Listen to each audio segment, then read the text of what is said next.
Hello again. Welcome back to Miss Porter's Read Aloud. We are going to continue today with our story, Louisiana's Way Home. We're going to read chapter 21 through chapters 23.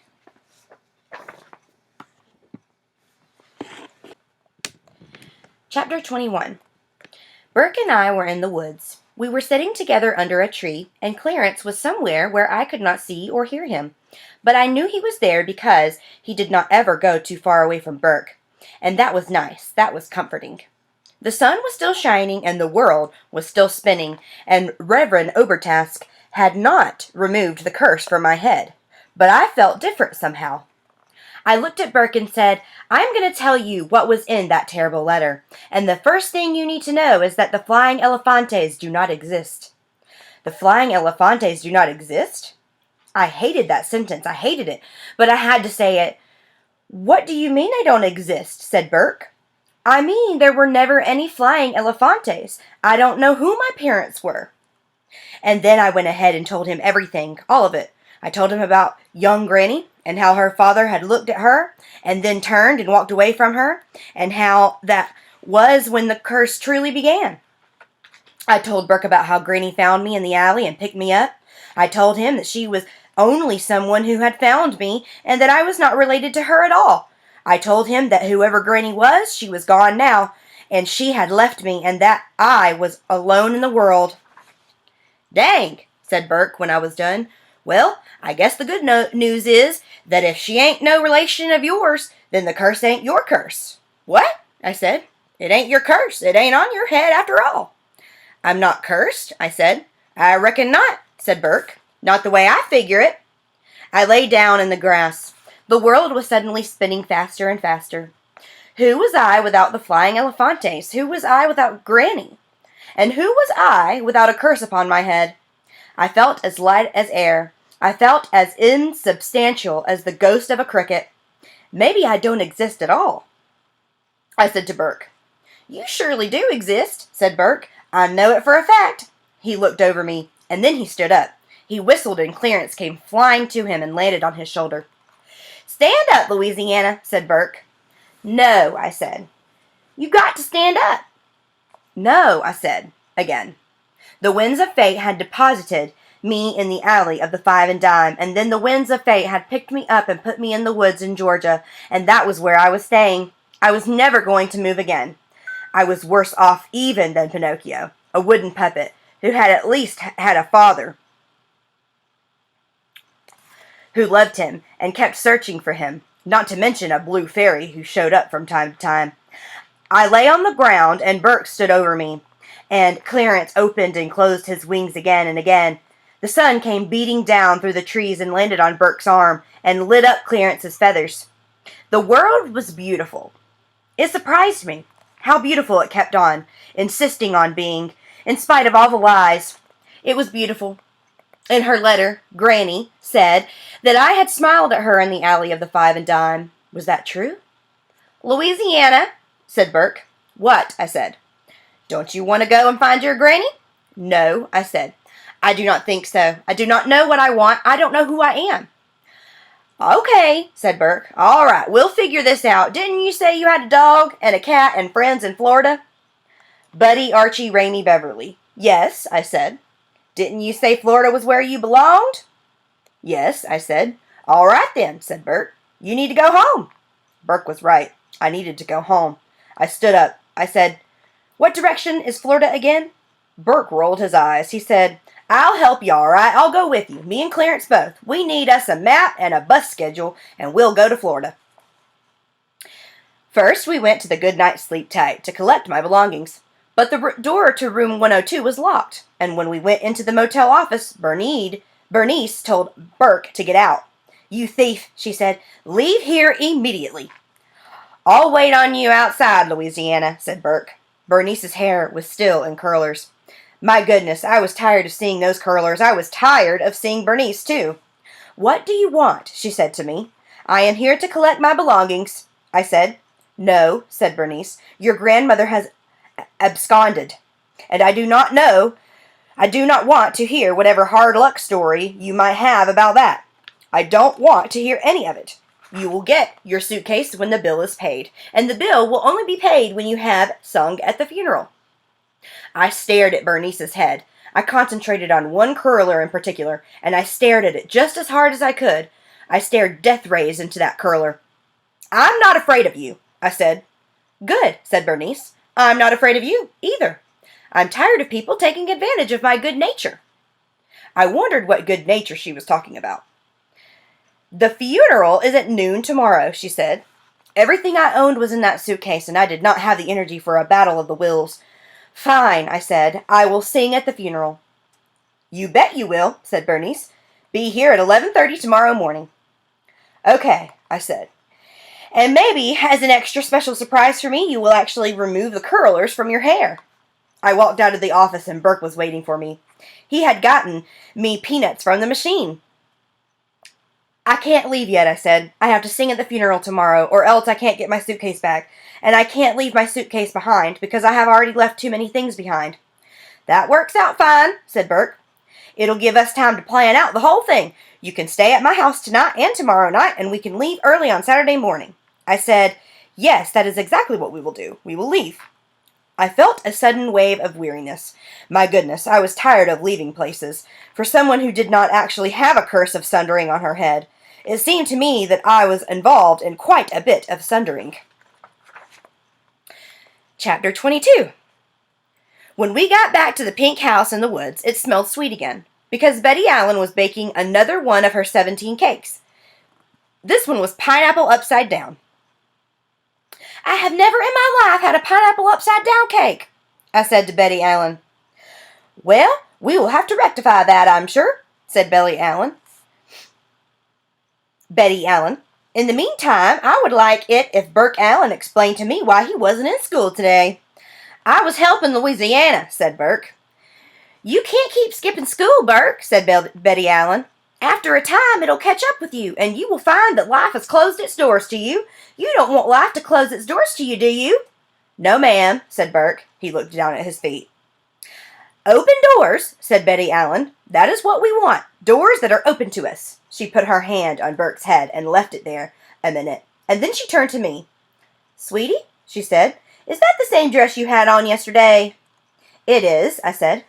"My other dresses are in my luggage, and my luggage is currently unavailable to me." "Why is your luggage currently unavailable to you?" "Many terrible and complicated things have happened," I said. "Well, what are they?" I stood in the sweet-smelling house and looked into Betty Allen's gentle face. She looked back at mine.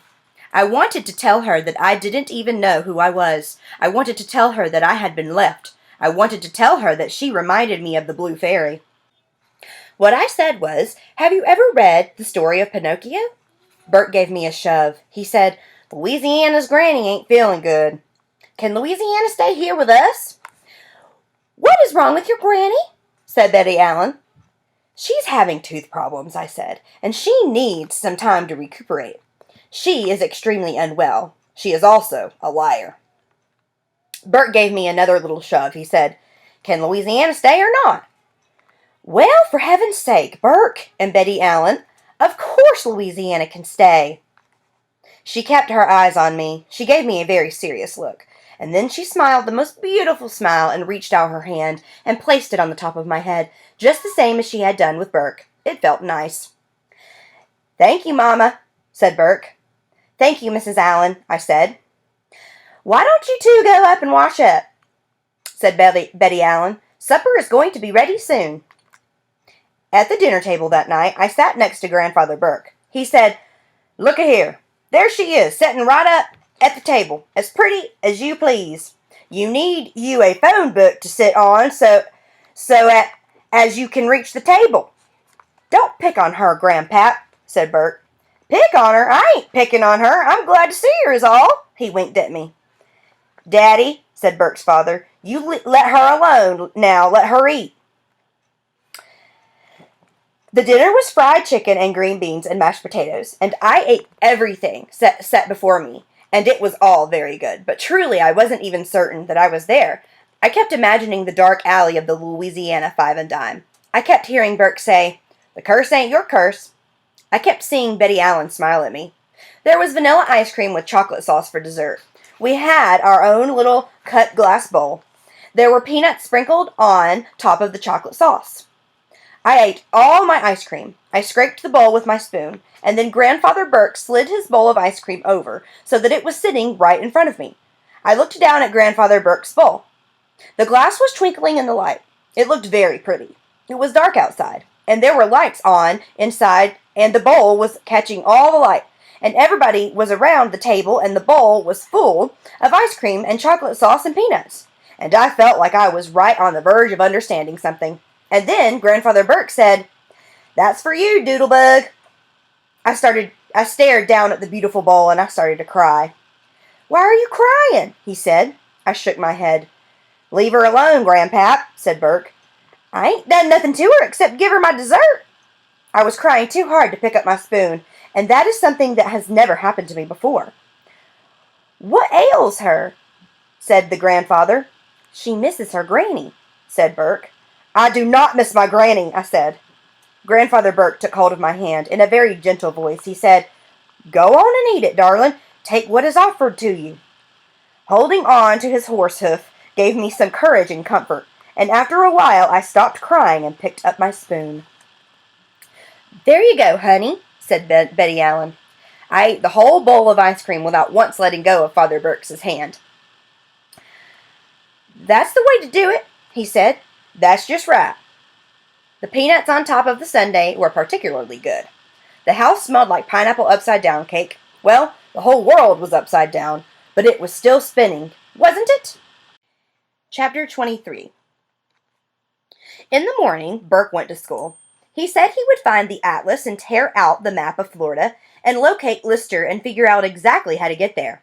And Betty Allen washed my dress for me, which was very nice and thoughtful of her. At 11:30 sharp, I walked to the goodnight sleep tie and turned myself over to Bernice, who did not have her hair in curlers. You can imagine my surprise. I almost did not recognize her. She was wearing a shiny black dress, and her hair wasn't very curly when you considered how much time it had spent in curlers. Mostly, Bernice looked annoyed. Well, I was annoyed too. I wanted my suitcase back.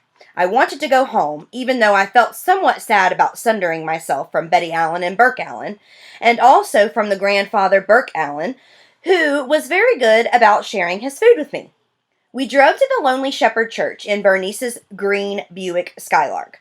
Bernice did not speak to me, and I did not speak to her. Bernice and I were never going to be friends, and that was just fine with me. Actually, I hoped that I had never had to see her again in my life. I hoped that I never had to see Miss Lulu again either. "You are going to sing twice," Miss Lulu said to me when we arrived at the church. She held up 2 fingers. "At the beginning of the funeral and again at the end. You are going to sing the same song both times." The song was Amazing Grace, and it is a song that I have sung 100 times before because it is what people always want sung at funerals, and I have sung at 100,000 funerals because it was a good way for that granny person to make some money. "Here are the words," said Miss Lulu, "if you would like to review them." She handed me a piece of sheet music. I did not take it from her. "I know the words," I said. She sighed, and the sigh smelled like caramel. You would think that eating all that candy would rot her teeth out. I hope it did. "I wonder if this child takes her responsibility here seriously," Miss Lulu said to Bernice. "I assure you she does," said Bernice. She gave me a deadly look. "Well, let me tell you something," said Miss Lulu. "I discovered her sneaking around Reverend Obertask's office yesterday, with his pipe in her hand. Can you imagine?" "She's capable of anything," said Bernice. "Her grandmother has disappeared, you know, vanished, left the child here on her own. As far as I can tell, she's staying with the Allens. And you are well aware that Burke Allen is nothing but a truant and a vandal, and he will certainly do nothing to further this child's moral education." The 2 of them went on talking like I wasn't even standing there. Miss Lulu's curls bounced with every word she said. Bernice's fake curls, however, did not move at all. The church was filling up with people, and then Reverend Obertask appeared and said to me, "Louisiana Elefante, it is a delight to gaze upon your winsome face once again. Miss Lulu snorted. Reverend Obertask put a comforting hand on my shoulder. He said, "Let's get this show on the road." "We will begin with the child singing," said Miss Lulu. "Just as it should be," said Reverend Obertask. "Just exactly as it should be." The light came in through the stained glass windows. Bernice went and sat down, and Miss Lulu started to play the organ, and I stood up there and sang. Miss Lulu's playing was terrible, of course, but it was just not possible for me to sing without putting my whole heart into it. You have a gift, Louisiana, and the more of yourself you put into the song, the more powerful, the more truthful the song becomes. That is what Granny said to me. As if that woman knew anything about the truth. What a liar she was. She was nothing but a liar. Maybe I wasn't found in an alley at all. Who could say? And speaking of alleys, what kind of people put their baby on top of a pile of cardboard boxes in a dark alley? It was just terrible. Just as Reverend Obertask had said. My parents were terrible. No real mother would ever leave her baby in an alley. Why, Betty Allen would never do such a thing to Burke Allen in a million trillion years. Oh, it made me mad to think about it, all of it. But even though I was mad, I put myself into the song. I put every bit of myself into it. There was a rustling out in the pews. It was the sound of people putting tissues out of their pockets and their purses. They were all crying, and that was good. I wanted them to cry. I put even more of myself into the song, and then I saw something truly terrible. Sitting right there in the very front row was Mrs. Ivy from the dentist's office. Her lips were in a straight line, and she was pulling a piece of paper out of her purse. Oh, my goodness, it was the bill for teeth removal. She was waving it in the air. And then I noticed that Dr. Fox was sitting right next to Mrs. Ivy. His little round glasses were winking in the light. He was wearing his dental coat. There was still a spot of blood on it. It seemed like a very inappropriate thing to wear to a funeral. The room tilted sideways, and then it righted itself again. My goodness, the church building was like a ship on stormy waters. I kept singing. And then I saw her. I saw Granny. I couldn't believe it. She was sitting right behind Dr. Fox. She was wearing her fur coat, and she was smiling at me, using all of her teeth. Was she back already from fighting the curse? How did she manage to recover her teeth? Was there no end to her powers? Way at the back of the church, somebody went floating by in a flying trapeze kind of outfit, which is also not the kind of thing you should wear to a funeral. But maybe the spangly outfit was just something I imagined because it was there, a flash of light, and then it was gone. When I looked away from the glittery light and back at Granny, she was still smiling at me. She was sitting up very tall, reminding me to stand up straight, to project my heart into the world. I shook my head. The sanctuary was tilting terribly again. Everything was sliding to one side. I stopped singing. And then Miss Lulu stopped playing in the organ, which was a relief. Everything was as silent could be. And that is when Clarence flew into the Good Shepherd, his dark feathers shining like a light. Clarence had come looking for me. It was so quiet in the church that you could hear the flapping of his wings. It sounded like the beating of a heart. Granny smiled at me. She said, "Provisions have been made, Louisiana." At least I think that is what she said. All I know for certain is that the church ticked again, and this time I ticked with it. All right, guys, so now having read chapters 21 through 23, I want you to write about this in the discussion post below. So at the end of chapter 23, Louisiana sees Mrs. Ivy, the receptionist from the dentist's office, Dr. Fox wearing his lab coat with, and it still has a speck of blood on it, Granny, and then someone flying into the church on a trapeze. What do you think is going on? Do you think this is real? Is it really happening? Tell me what you think below.